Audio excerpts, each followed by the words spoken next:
आमच्या जीवाचे रक्षण करणाऱ्या आणि आम्हाला मुक्ती देणाऱ्या आमच्या प्रेमळ येशू ख्रिस्ताच्या नावामध्ये आपणा सर्वांचे उपासना कार्यक्रमामध्ये हार्दिक स्वागत. प्रियांनो, मागील कार्यक्रमामध्ये आपण महासंकटाच्या काळाविषयी पाहिले होते. आज आपण पुढील भाग पाहणार आहोत. प्रभू येशू ख्रिस्ताचे दुसरे आगमन ही पृथ्वीवरील पुढील महत्त्वाची घटना आहे. या विषयावर येशूने आम्हाला अंजिराच्या झाडाचे प्रतीक म्हणजेच इस्रायल राष्ट्राविषयी सांगितले. याची तुलना करताना येशूने म्हटले, नोहाच्या दिवसात होते तसे दुसऱ्या आगमनाच्या वेळी होईल. या घटनेसाठी विश्वासू या नात्याने आमची तयारी काय असावी याबद्दल पवित्र बायबल आपल्याला काय सांगते याचा सविस्तर अभ्यास आपण आज करणार आहोत. तर मग चला प्रियांनो, आपण आजच्या अध्ययनाची सुरुवात करूया. श्रोत्यांनो, जर आपणाजवळ नवीन करार आहे तर माझ्यासोबत उघडा मत्ते शुभवर्तमान 24 अध्याय. आज आम्ही 23 पासून पुढच्या वचनांवर विचार करणार आहोत. प्रभू येशू ख्रिस्ताच्या येण्याचे चिन्ह काय असेल ह्याकडे आता आम्ही वळत आहोत. 24 अध्याय 23 ते 25 वचने सांगतात. 24 अध्याय 23 ते 25 वचने. त्यावेळेस जर कोणी तुम्हास म्हटले, पहा, ख्रिस्त येथे आहे किंवा तेथे आहे, तर ते खरे मानू नका. कारण खोटे ख्रिस्त व खोटे संदेष्टे उठतील व साधेल तर निवडलेल्यास देखील फसवावे म्हणून मोठी चिन्हे व अद्भुते दाखवितील. पहा, मी हे अगोदरच तुम्हास सांगून ठेवले आहे. तो ह्या ठिकाणी काय म्हणत आहे ते दुर्लक्षू नका. आमच्या काळात चमत्कार करण्याचे जे सामर्थ्य आहे ते जरा संशयपूर्ण आहे. कारण दुसरा चमत्कार करणारा ख्रिस्त नसेल, तो ख्रिस्त विरोधी व त्याचे खोटे भविष्यवक्ता असतील. तो म्हणतो की निवडलेल्यास देखील फसवावे म्हणून मोठी चिन्हे व अद्भुते दाखवतील. आता निवडलेले कोण आहेत? श्रोत्यांनो, पवित्र शास्त्रामध्ये 2 समूह निवडलेले आहेत. एक इस्रायल राष्ट्र आणि दुसरे मंडळीचे निवडलेले लोक. आम्हाला हे नेहमी समजून घ्यायला हवे की कोणत्या समूहाला संबोधून ख्रिस्त बोलत आहे. ह्यावेळी कोणाविषयी बोलण्यास तो अधिक तत्पर आहे? इस्रायलविषयी. ह्या निवडलेल्यांमध्ये येशू मंडळीविषयी बोलत नाही, हे लक्षात घ्या. आपण कधी काही लोकांना फसवू शकता. कधी आपण सर्व लोकांना सर्व वेळी फसवू शकता. परंतु देवाच्या लेकरांना आपण नेहमी फसवू शकत नाही. अनेक विश्वासणारे खोट्या शिक्षणाच्या आहारी जातात, परंतु लवकरच त्यांना कळतं की आम्ही फसविल्या जात आहोत आणि ते वापस परततात. 26 आणि 27 वचने पुढे सांगतात, ह्यास्तव कोणी तुम्हास म्हणतील, पहा, तो अरण्यात आहे, तर जाऊ नका. तुम्हास म्हणतील, पहा, तो आतल्या खोल्यात आहे, तर ते खरे मानू नका. कारण जशी वीज पूर्वेकडून निघून पश्चिमेपर्यंत चकाकत जाते, तसे मनुष्याच्या पुत्राचे येणे होईल. जेव्हा तो येईल श्रोत्यानो, तेव्हा घोषणा करण्याकरिता कोणी बप्तिस्मा देणारा योहान तेथे नसणार. परंतु जेव्हा तो येईल तेव्हा संपूर्ण जगाला कळेल व जशी वीज कडाडते व सर्वांना ती जाणवते, तसे ते सर्वांना कळेल. प्रभूचे दुसरे आगमन अशाच प्रकारचे असेल. दुसरे आगमन मंडळी वर उचलून घेण्याविषयी नाही. त्याचे दुसरे आगमन राज्य स्थापित करण्याकरिता होणार आहे. 28 वचन, जेथे प्रेत असेल तेथे गिधाडे जमतील. जैतुनाच्या डोंगरावरील प्रवचनात समजण्यास सगळ्यात कठीण असे हे वचन आहे. स्वतःच्या गौरवी आगमनाविषयी बोलल्यानंतर प्रभू येशू लगेच जेथे प्रेत असेल तेथे गिधाडे जमतील असे म्हणतो आणि त्याचे हे बोलणे फार विचित्र वाटते. मला खात्रीपूर्वक वाटतं श्रोत्यांनो की त्याचे हे बोलणे त्याचे न्यायाधीशाच्या रूपात येणे दर्शविते. कारण प्रकटीकरणाचे पुस्तक 19 अध्याय आम्हाला सांगतो, 19 अध्याय 17 वचन, सर्व पाखरास देवाच्या मोठ्या मेजवानीसाठी एकत्र होण्याचे आमंत्रण त्यावेळेला देण्यात आले. प्रकटीकरणाचे पुस्तक 19 अध्याय 17 ते 19 वचने सांगतात, नंतर मी एका देवदूतास सूर्यात असे उभे राहिलेले पाहिले. तो अंतराळातील मध्यभागी उडणाऱ्या सर्व पाखरास उच्चवाणीने म्हणाला, या देवाच्या मोठ्या जेवणावळीसाठी एकत्र व्हा. राजांचे मांस, सरदारांचे मांस, बलवानांचे मांस, घोड्यांचे व त्यावरील स्वारांचे मांस आणि स्वतंत्र व दास लहान मोठे अशा सर्वांचे मांस खावयास या. तेव्हा ते श्वापद पृथ्वीवरील राजे व त्यांची सैन्ये ही घोड्यावर बसलेल्या स्वाराबरोबर व त्याच्या सैन्याबरोबर लढाई कराव्यास एकत्र झालेली मी पाहिली. जी पाखरे प्रेताचे मांस खाणारी आहेत ते जणू काही ईश्वरीय न्यायाचे प्रतिनिधी आहेत. 29 वचन. त्या दिवसातील संकटानंतर लागलेच सूर्य अंधकारमय होईल, चंद्रप्रकाश देणार नाही, तारे आकाशातून पडतील व आकाशाची बळे डळमळतील. लक्षात घ्या की हे त्या दिवसातील महासंकटानंतर त्वरित होईल. माझ्या मते हे सर्व ख्रिस्ताच्या ह्या पृथ्वीवरील दुसऱ्या आगमनासमयी होईल. 30 वचन. तेव्हा मनुष्याच्या पुत्राचे चिन्ह आकाशात प्रगट होईल. मग पृथ्वीवरील सर्व जातीचे लोक शोक करतील आणि ते मनुष्याच्या पुत्राला आकाशातल्या मेघांवर आरूढ होऊन पराक्रमाने व मोठ्या वैभवाने येताना पाहतील. तेव्हा मनुष्याच्या पुत्राचे चिन्ह आकाशात प्रगट होईल. हे चिन्ह कोणते आहे? मला पुन्हा जुन्या करारात पाहावे लागेल. आपणाला आठवत असेल श्रोत्यानो की इस्रायल राष्ट्राला शक्यना गौरव देण्यात आले होते. दुसऱ्या कुठल्याही लोकांना किंवा राष्ट्राला नाही. मंडळीला ते कधी देण्यात आले नाही. शक्यना गौरव ते तेज निवास मंडपावर स्थिर असे व नंतर येरुशलेमेतील मंदिरात. परंतु इस्रायलच्या पापांमुळे शक्यना गौरव ते तेज त्या राष्ट्राला सोडून गेले. जेव्हा ख्रिस्त पहिल्या वेळी आला तेव्हा त्याने आपले ईश्वरत्व नाही तर आपला ईश्वरत्वाचा विशेष हक्क त्याचे गौरव बाजूला ठेवले. जरी योहान कृष्णवर्तमान 1 अध्याय 14 वचनामध्ये तो म्हणतो की आम्ही त्याचे गौरव त्याचे तेज पाहिले, मला वाटतं त्याच्या दुसऱ्या आगमन समयी त्याचे शक्यना तेज त्याचे ते गौरव ह्या पृथ्वीवर तो येण्यापूर्वी स्थिरावेल आणि मनुष्याच्या पुत्राचे चिन्ह आकाशात प्रगट होईल. तो म्हणतो ते मनुष्याच्या पुत्राला आकाशातल्या मेघावर आरूढ होऊन पराक्रमाने व मोठ्या वैभवाने येताना पाहतील. हे त्याचे राज्य स्थापित करण्याकरिता पृथ्वीवर परतणे होय. 31 वचन. करण्याच्या महानादाबरोबर तो आपल्या दूतास पाठवेल आणि ते आकाशाच्या एका सीमेपासून दुसऱ्या सीमेपर्यंत त्याच्या निवडलेल्या चारही दिशांकडून जमा करीतील.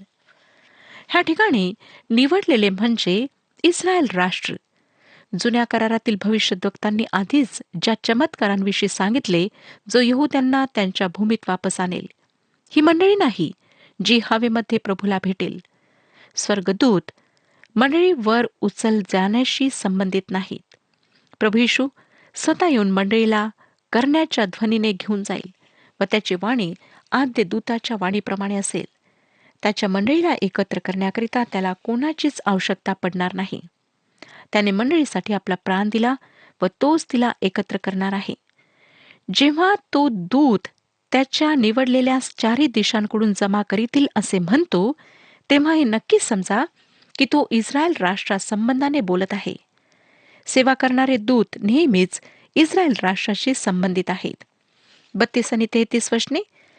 अंजिराच्या झाडाचा दाखला घ्या. त्याची डहाळी कोमल असता तिला पाने फुटू लागली म्हणजे उन्हाळा जवळ आला असे तुम्ही समजता. तसेच तुम्हीही ह्या सर्व गोष्टी पाहाल तेव्हा तो जवळ दाराशीच आहे असे समजा. श्रोत्यानो, अंजिराचे झाड इस्रायल राष्ट्राशिवाय दुसरे काही दर्शविते हे मला आढळत नाही.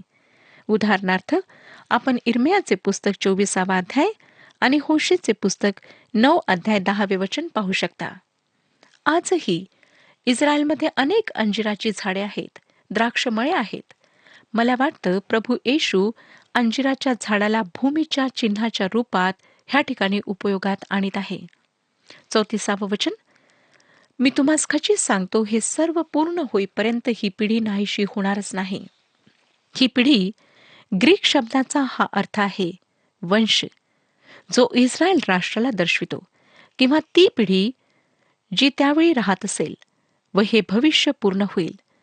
पिढी म्हणजे 20 वर्षे ज्यात गणल्या जातील व ज्या गोष्टी ह्या ठिकाणी सांगितलेल्या आहेत त्या 20 वर्षांपेक्षा सुद्धा कमी समयामध्ये पूर्ण होतील.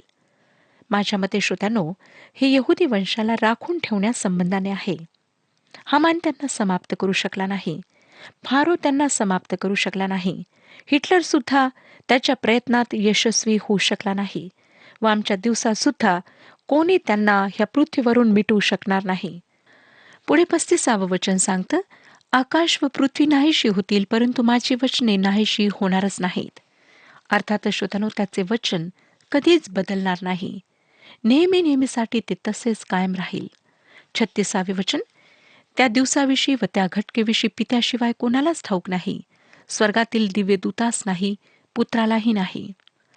जरी त्यांना कळेल की ती वेळ जवळ येत आहे, तरी तो दिवस व ती घडी कोणालाही कळणार नाही. आज आम्हाला दिसतं की अनेक लोक येशू अमुक अमुक दिवशी ह्यावेळी येणार असे भाकीत करतात. परंतु काही वर्षांपूर्वीच अशी घटना कशी खोटी ठरली हे आम्हा सर्वांना माहिती आहे. तो आता नोहाचे उदाहरण वापरित आहे. 37वे वचन, नोहाच्या दिवसात होते त्याप्रमाणे मनुष्याच्या पुत्राचे येणे होईल. ख्रिस्त त्या दिवसातील जे दिवस नोहाच्या दिवसाप्रमाणे असतील. 38 आणि 39 वचने, तेव्हा जसे जलप्रलयाच्या पूर्वीच्या दिवसात नोहा तारवात गेला, त्या दिवसापर्यंत लोक खात पित होते, लग्न करून घेत होते, लग्न करून देत होते, आणि जलप्रलय येऊन सर्वांस वाहून नेईपर्यंत त्यांना समजले नाही. तसेच मनुष्याच्या पुत्राचेही येणे होईल. नोहाच्या दिवसात अनैतिकता फार अधिक प्रमाणात वाढली होती. मानवाचा प्रत्येक विचार, त्याची प्रत्येक कल्पना दुष्टतेने भरलेली होती. आणि उत्पत्तीचे पुस्तक 6वा अध्याय 5वे वचन आम्हाला सांगते, पृथ्वीवर मानवांची दुष्टाई फार आहे. त्यांच्या मनातील येणाऱ्या विचारांच्या सर्व कल्पना केवळ एकसारख्या वाईट असतात, असे परमेश्वराने पाहिले. परंतु आमचा प्रभू म्हणतो की त्याचे येणे नोहाच्या दिवसाप्रमाणे होईल. आणि तो म्हणतो की ते खात व पीत होते.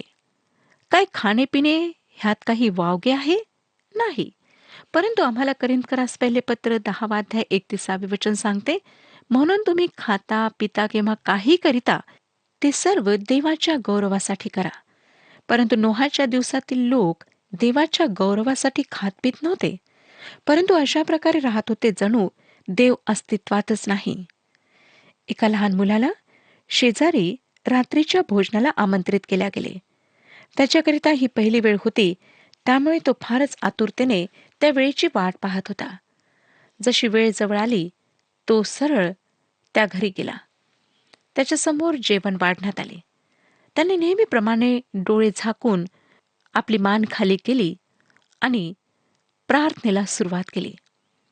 डोळे उघडून पाहतो तर तो एकटाच डोळे बंद करून प्रार्थना करीत होता, असे त्याच्या लक्षात आले. पण बाकीचे सर्व लोक एकमेकांकडे भोजन सरकवित होते. त्याला फार नवल वाटले. त्याने म्हटले, काय आपण लोक जेवणाआधी देवाचे आभार मानित नाही? थोड्या वेळ सर्व लोक स्तब्ध होते. त्या घरातील स्त्री म्हणाली, नाही, आम्ही नाही मानित. त्या लहान मुलाने थोडा वेळ विचार केला आणि नंतर तो म्हणाला, तुम्ही अगदी माझ्या कुत्र्याप्रमाणे आहात. तो सुद्धा एकदम खायला सुरुवात करतो. श्रोत्यांनो, आमच्या दिवसात सुद्धा अनेक लोक देवाच्या हातातून 3 वेळचे तर काही 2 किंवा 4 वेळचे भोजन घेतात, जेव्हा लाखो करोड लोक उपाशी मरत आहेत. आणि हे लोक देवाचे आभार मानायचा विचार सुद्धा मनात आणत नाहीत. आणि भविष्यात सुद्धा ते ख्रिस्ताच्या येण्याच्या अगदी तोंडाशी पोहोचतील, परंतु तरी सुद्धा असे वागतील की त्याचे येणे होणारच नाही. नोहाच्या दिवसात लोक विवाह करीत होते. ह्यात विवाह करणे चुकीचे आहे असे आमचा प्रभू म्हणत नाही, परंतु तो म्हणतो की त्यांनी देवाच्या सूचनेला जी नोहाद्वारे त्याने दिली स्वीकारले नाही, परंतु त्याकडे दुर्लक्ष करून विवाह करणे, मोज मजा करणे ह्यामध्ये ते व्यस्त राहिलेत. देव जणू अस्तित्वातच नाही असे ते राहिले. परमेश्वर त्यांचा न्याय करील ह्यावर त्यांचा विश्वास बसला नाही व पूर येणार ही सूचना त्यांनी अवमानली. 40 आणि 41 वचने पहा. त्यावेळेस शेतात असलेल्या दोघांपैकी एक घेतला जाईल व एक ठेवला जाईल. जात्यावर दळीत बसलेल्या दोघींपैकी एक घेतली जाईल व एक ठेवली जाईल. काही जण म्हणतील की आपण तर म्हटले की रॅप्चर आणि मंडळी ही दोन्ही जैतुनाच्या डोंगरावरील प्रवचनात नाही, परंतु येथे तर ते आहेत. दोघी शेतात काम करीत असतील तर एकाला घेतले जाईल आणि दुसऱ्याला सोडले जाईल. प्रिय श्रोत्यांनो, तो अद्यापही मंडळीचे वर उचलल्या जाणे ह्याविषयी बोलत नाही.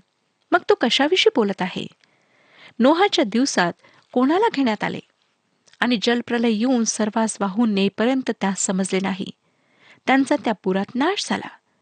ह्या ठिकाणी मंडळीला वर घेतल्या जाईल ह्या घटनेचे वर्णन नाही, परंतु हे दर्शविते की न्यायाच्या द्वारे कशा प्रकारे लोकांना ह्या पृथ्वीवरून काढून टाकण्यात येईल.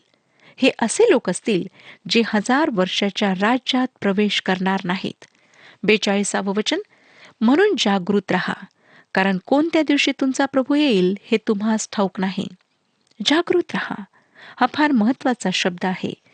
आज आमच्यासाठी गौरवी आशा आहे की एक दिवस प्रभू येशू आम्हाला घेऊन जाण्याकरिता येईल, परंतु तोपर्यंत आम्हाला जागृत राहायचे आहे. त्यावेळी जागृत राहणे भीती व चिंतेने भरलेले राहील. रात्रीच्या वेळी ते म्हणतील की काय परमेश्वर सकाळ दाखवील, व दिवसा म्हणतील काय संध्याकाळ होईल. आज आम्हाला श्रोत्यांनो प्रतीक्षा करून त्याच्या येण्याची वाट पाहायची आहे, परंतु भविष्यात चिंता व भय धरून त्याच्या आगमनाची लोक प्रतीक्षा करतील. इब्री भाषेत जागृत राहणे ह्यासाठी जो शब्द आहे त्याचे 17 वेगवेगळे अर्थ आहेत. जरी इंग्रजी भाषेमध्ये एकच शब्द आहे व त्याचे सुद्धा अनेक अर्थ आहेत. जेव्हा एखादा शिकारी सावजाची वाट पाहतो तेव्हा त्याचे ते वाट पाहणे, जेव्हा तो आपल्या पत्नीची वाट पाहतो त्या वाट पाहण्यापेक्षा वेगळे असते. ह्याहूनही वेगळे त्याच्या मुलाला जर खूप ताप असेल आणि डॉक्टरांनी सांगितले असेल की हा कधीही मरू शकतो, तेव्हा भीती व चिंता ह्यांनी ग्रस्त होऊन त्याच्या मरणाची प्रतीक्षा करणे वेगळे होय. मला वाटतं की येशू ख्रिस्ताच्या दुसऱ्या आगमन समयी लोक अशाच प्रकारे त्याची प्रतीक्षा करतील. 43 ते 45 वचने, आणखी हे समजा की कोणत्या प्रहरी चोर येईल हे घरधनाला कळले असते तर तो जागृत राहिला असता आणि त्याने आपले घर फोडू दिले नसते. म्हणून तुम्हीही सिद्ध असा, कारण तुम्हास कल्पना नाही अशा घटकेस मनुष्याचा पुत्र येईल. ज्या विश्वासू व बुद्धिमान दासाला धनाने आपल्या परिवाराला यथाकाळी खावयास देण्यासाठी त्यांच्यावर नेमिले आहे, असा कोण? आता उरलेल्या भागात तो त्याच्या आगमन समयी लोकांचा व्यवहार कसा असेल आणि तो येईल तेव्हा काय होईल हे दाखल्यांच्या द्वारे सांगत आहे. 46 ते 51 वचने आपण वाचूया. 24 अध्याय 46 ते 51 वचने. धनी येईल तेव्हा जो दास तसे करताना त्याच्या दृष्टीस पडेल तो धन्य.